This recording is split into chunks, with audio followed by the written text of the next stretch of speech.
Good morning, beautiful people, and welcome to another fine edition of the Hollywood Redux podcast. Today we're reviewing Ant-Man and Wasp and going back in time to see young Michelle Pfeiffer, Michael Douglas, and Lawrence Fishburne. And it's not as creepy as you'd think. It's not. It's Feels actually right. really good. Yeah. It was really good.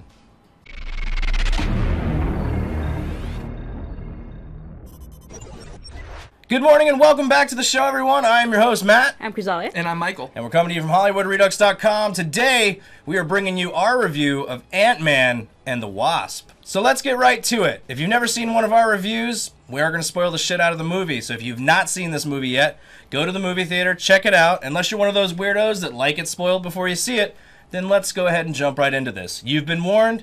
Here we go. Ant-Man dies. Whoa! Just kidding. Going right into it. No, we did that with Han Solo and Force Awakens, and we learned our lesson there. Yeah. No, this movie is great. It takes place before Infinity War, and we get to catch up with Paul Rudd doing house arrest things with his daughter, and pretty much wins like the Father of the Year award. You in my kidding me? book. That damn fort he built with his kid. God. How about the slide at the end? slide! That I wish was I had incredible. anything like that as a child. That would have been amazing. If I was doing that as a child, I would have had to go to the emergency room for a tetanus shot and some broken bones. Like, I don't know how that worked out. How they were able to spiral down those stairs just Moving perfectly. magic. He's an architect now. It was he knows great. what he's doing. Moving He's got magic. all the calculations done too. Yeah, he's an architect now. It's safe. This movie, coming after Infinity War, was really nice. It was kind of a real nice, fresh breath of air, to be honest. This summer has been full of a lot of stinkers, big budget stinkers, and this movie didn't disappoint. I honestly, I thought the visual effects were great in it. Yeah. Yeah, You know, 100%, dude. I loved when she threw the salt shaker and it just blocked the person's exit perfectly. Grew it up perfectly. Yeah, grew it up real good. Real good. Yeah, no, that was pretty cool. I like the technology in this movie. It was really cool. You know, I feel like in the first one we just got the go big or go small. Yeah. There's a lot more explanation in this one for sure. Yeah, all of a sudden this became like a Matrix hybrid where they're running up walls and across knives, and you see a lot of that action in the trailers. You know, like there wasn't a lot of action sequences that were in this movie that kind of surprised me because you did kind of get to see everything. Yeah, you saw Hello Kitty coming out the car. It's the usual treatment for a trailer. Yeah, you know, Yeah. I would really like I feel like people are excited enough about Marvel properties now at this point, and I feel like they're excited enough about like Jurassic World type stuff that they're going to pay for a ticket to go see it. Yeah. We did. Yeah. Doesn't mean it's great, doesn't mean it's good, but I would still like to go into a movie theater like sometime in 2018 and not have a movie spoiled for me. You know, like leave one action sequence out of the fucking trailers. Surprise us. It would be nice. I'm just glad that this time around there was a Stan Lee cameo that I liked. Yeah. Yeah. I liked his cameo. That was the first one in a long time that I actually was like, I agree. Yeah, And, I was like, and yeah. it wasn't spoiled either. Like he's just opening his car and it shrinks. And he's like, you know, the '60s were fun. He's but an actual I'm paying old for man. It now. Yeah.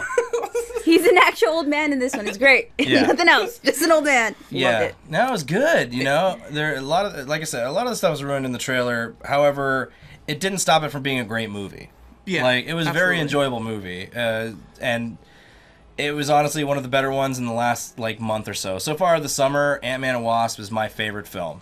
Yep. Yeah, I loved Lewis coming back. Yeah. with his company Ex-Cons. Michael Pena sold this movie for me. Like, please stay in the Marvel universe. Go clap. Please Yes. keep playing that same character that you kind of play in a lot of movies. Give him that suit that he's begging Yeah, for. man, he I'd doesn't love even- to see it. I was waiting for that. I was so waiting for him to be in the suit at the end, like That against would've the been- building and shit. You That guys- would have been Amazing. great. He's not even picky. He said with no powers. He just wants a suit. He just wants a Yeah. suit. He just wants to blend in, guys. That was the only thing though that did bug me a little bit about the, Bug. not yeah, right? You like that? Take it home with you. Hey.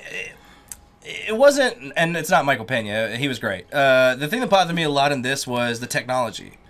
The technology Okay. was just way overly convenient for this movie. Like, I feel like them going into the quantum realm, like building that device and stuff to go get their mom, should have felt a lot harder than just the convenience of an entire hive of ants. Ants. An entire colony of Colony ant ants. pretty much building this quantum thing, which I don't.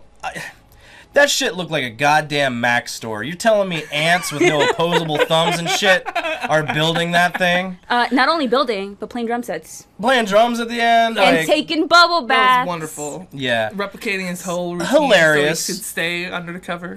It's all in good fun. Like, it's not like where you're just like, oh, this is dumb as shit. No. You actually just suspend disbelief for a lot of this movie. But the tech did bother me a little bit. Everything seemed to just be there just to be super convenient. Yeah. There was no discovery of how they were able to blow shit up and shrink it down really fast like that, like the buildings and stuff. Didn't do anything like that in the first film. One of the big problems I had, obviously, with the shrinking and the growing of the building was when he's like, I love the suitcase joke, but that's like an earthquake happening all the time to that building. That entire building would have been destroyed. Like, she used it to punch out a window. Like, get the fuck out of here. This is that your ratty work. old building is holding up against all that. Yeah. Like, if I threw my Ghostbusters firehouse from when I was a kid through a window, it wouldn't even make it through the window. It would have shattered. So, like, I love the joke. I thought it was funny. That was just the thing. It was like the technology just sometimes was like, oh, man, like, there was no challenges in this movie. The only real challenge was that he had to somehow get home before the FBI showing up multiple times. Yeah. And every time that happened, you knew he was going to be there just fine because that character from Fresh Off the Boat, awesome. I really hope that demographic like keeps going into any future Ant-Man movies. I would love to see him show up as like an FBI guy and actually be like a good guy and get into some of the action. Like that character was great. It was really about the side characters in this movie. Yeah, this one had a great side character lineup, to be honest. Like T.I. and the was other in gentleman it? too. Like, Yeah, man, popping off, Tasing dude. that guy. Can't keep a hat on his head for fucking Hey, man. any scene That is- continuity. Forget about it. them with the tasers was all they needed to protect, like, get the sales going. So, But the best part about it, I think, was the truth serum. The truth serum scene was my favorite part of the whole movie. Oh my God. It doesn't exist. It doesn't exist. It doesn't exist. It's not a truth serum. It's not a truth serum. And then at the end, he's like, it's a truth serum. Yeah, and like that's the other, that whole gang of guys, like they were fun and entertaining, and I love the main bad guy of that group, the leader. He's Southern accent. Yeah, he always plays the Southern guy. he always plays the villain too, hilariously. Yeah, he's always the bad guy.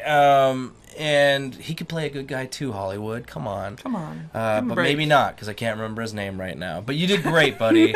You were great in The Shield. You were great in Justified. You were great in Hateful Eight.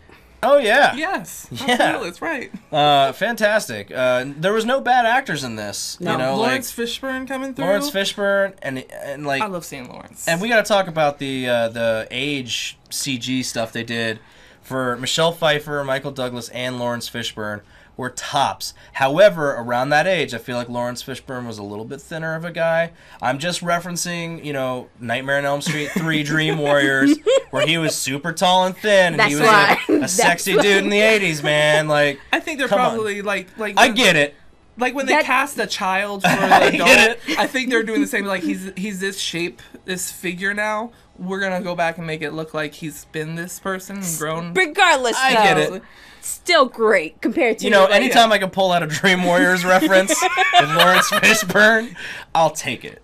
Yeah, he'll grab at it Yeah, he was. Yeah. as soon as possible. No, the visual effects on that were great. I feel like Hollywood's kind of finally mastered that. Because, like, even if you watch, like, Westworld or something, and those guys do great visual effects, they win tons of awards for it. But, like, even that, you get the fake kind of, even Leia at the end of Rogue One, So kind subtle, of like... subtle.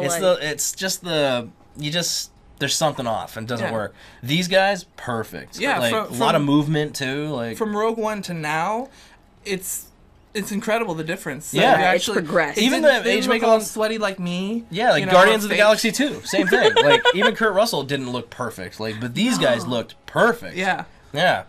But the cast was great. Cast was great. Visual effects were great. There were a few visual effects in that whole car chase sequence around San Francisco at the end that, like, in the trailer I saw, and I was like, I hope those get better. And they didn't. But it was still insanely enjoyable. There was nothing about this movie that made me say, like, I'm bored. I'm not entertained. It was a fun ride. It was a great ride. The action sequences, even though you've seen most of them in trailers, very enjoyable. And Evangeline Lilly, like, come on, man, like, let's just get her own movie. I could watch her kick ass. Yeah, that's the Wasp. Like, take out just like dozens of henchmen all day long. Except you might not be able to because she kind of ashed away there. At the end. Yeah, mid-credit sequence. God damn, like he's in the quantum realm and like everybody fucking ashed away from Thanos. Did not see that one coming. Surprise! You know, I was actually, we were joking, we're like, is there another scene after the credits? And there was, you know, the ant playing drums and things, like the emergency broadcast, which was trippy. That was actually kind of the first time, outside of like, when we see Fury and stuff at the end. With his pager. With his pager. Yeah. It was really kind of the first time you got to see The kind chaos. of what was happening. Yeah. And like, oddly enough, like, everything in San Francisco was like silent. Like, in where they were, Yeah. you know, wherever Fury was when this was happening, it was extremely violent. There were cars crashing everywhere. Everybody's freaking out and running. And this was just silent. Like, you could just hear all the emergency broadcast systems. And that was a trip for how, like, just how much this movie threw at you visually when it came to, like, just either quantum realm stuff, which also, like, I don't know if it's just chance from the visual effects, but that also looked like Doctor Strange pushes through the quantum realm a bunch. When he goes through. And, I was hoping to see him in the end I was credits. kind of half expecting to see him too, because it looked like some of his, like, almost like shield magic was being used to keep Ghost together. You know, like inside her like lighthouse thing. Mm-hmm. It looked like it the. kind of does look like that. It could have just been a similar VFX, but Easter egg? it kind of Maybe felt, not.